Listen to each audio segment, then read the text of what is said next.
Japan सागर में रूस और चीन एक साथ मिलकर युद्धाभ्यास कर रहे हैं। साल 2012 के बाद 2025 में दोनों देश मिलकर वॉर ड्रिल कर रहे हैं। दोनों देशों के एक साथ युद्धाभ्यास के चलते जापान ने हाई अलर्ट जारी कर दिया है, तो वहीं अमेरिका के लिए दोनों देशों का ये युद्धाभ्यास एक बड़ी चुनौती हो गई है। मीडिया रिपोर्ट्स की माने तो चीन ने 2 एयरक्राफ्ट कैरियर और 10 वॉरशिप, जबकि रूस की तरफ से 12 वॉरशिप और 5 एटॉमिक सबमरीन युद्धाभ्यास में लगाई गई हैं। इसके साथ ही रूस और चीन के बॉम्बर्स भी युद्धाभ्यास में शामिल हैं। दोनों देशों के इस युद्धाभ्यास से ताइवान, फिलीपींस और जापान में खलबली मच गई है। इसकी सबसे बड़ी वजह यह है कि इन तीनों देशों की समुद्री सीमा तक रूस और चीन के वारशिप पहुंच रहे हैं। मीडिया रिपोर्ट्स की माने तो ताइवान के एयर स्पेस में भी चीनी फाइटर जेट घुसपैठ कर रहे हैं, जिसके बाद ताइवान ने अलर्ट जारी करके अमेरिका से गुहार लगाई।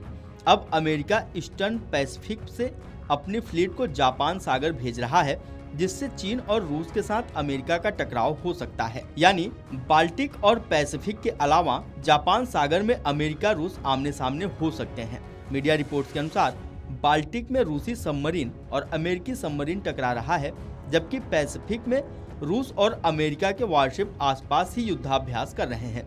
इसके अलावा जापान सागर में रूस चीन के वारशिप तैनात हैं, वहां अमेरिका अपनी फ्लीट भेज रहा है। सूत्रों की माने तो रूस की तैयारियों से नाटो देशों में हड़कंप मचा हुआ है। फ्रांस ने कहा है कि 2030 तक रूस यूरोप में बड़ा हमला कर सकता है, जो परमाणु विस्फोट भी हो सकता है, जबकि यूक्रेन तो कह चुका है कि तबाही का दायरा इसी साल बढ़ सकता है अगर यूक्रेन को नहीं बचाया गया। यूक्रेन का अंदाजा सही हो सकता है, क्योंकि जिस तेजी से रूस लॉन्ग रेंज हथियार का प्रोडक्शन बढ़ा रहा है, उससे साफ है कि वो किसी बड़ी तैयारी में है। जल, थल और नभ से हमले कर सकता है, क्योंकि रूस उन तमाम देशों को लेकर आक्रोशित है जिन्होंने यूक्रेन को हथियार भेजे हैं। इसके साथ ही ट्रंप के यू टर्न को लेकर रूस बौखलाया हुआ है। माना जा रहा है कि पुतिन ने बदले का ब्लूप्रिंट बना लिया है। यही वजह है कि रूस हर मोर्चे पर आक्रामक है, और फिर चाहे वो नाटो के पावरफुल देश ही क्यों ना हो। अमेरिका के राष्ट्रपति डोनाल्ड ट्रंप ने धमकी दी है कि रूस का समंदर में अतिक्रमण एक आक्रमण की तरह है।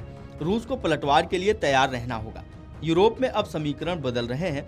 ट्रंप ने कहा कि हम हर परिस्थिति के लिए तैयार हैं, जिसके बाद मैंने 2 परमाणु सबमरीन उनके समुद्री क्षेत्रों में भेजी है, जिससे उनकी धमकी को जवाब दिया जा सके। अमेरिका की धमकी को रूस ने गंभीरता से लिया है, इसलिए समंदर में तैनाती बढ़ाई जा रही है। मीडिया रिपोर्ट्स हैं कि आर्कटिक, पैसिफिक, अटलांटिक, बाल्टिक और काला सागर में रूस ने अपने न्यूक्लियर सबमरीन तैनात किए हैं, जिससे यूरोप के अलावा अमेरिका को भी काउंटर किया जा सके। इसके लिए चीन और नॉर्थ कोरिया से गठबंधन किया है, जबकि कुछ दिन पहले रूस के नौसेना दिवस पर इन सभी जगहों पर एक साथ युद्धाभ्यास किया गया था। आपको बता दें कि रूस और चीन ने साल 2022 में यूक्रेन युद्ध शुरू होने से पहले असीमित सहयोग वाले रणनीति समझौते पर हस्ताक्षर किए थे। उसी के तहत बीते 3.5 सालों में दोनों देशों ने कई सैन्य अभ्यास किए हैं। माना जा रहा है कि दोनों देशों की तैयारी अमेरिका के नेतृत्व वाले सैन्य संगठन नाटो से मुकाबले के लिए है। Video desk amarujala.com। अगर आप ये वीडियो YouTube पर देख रहे हैं तो हमारे चैनल को सब्सक्राइब कर बेल आइकन दबाएं, और Facebook पर देख रहे हैं तो हमारे पेज को लाइक करें।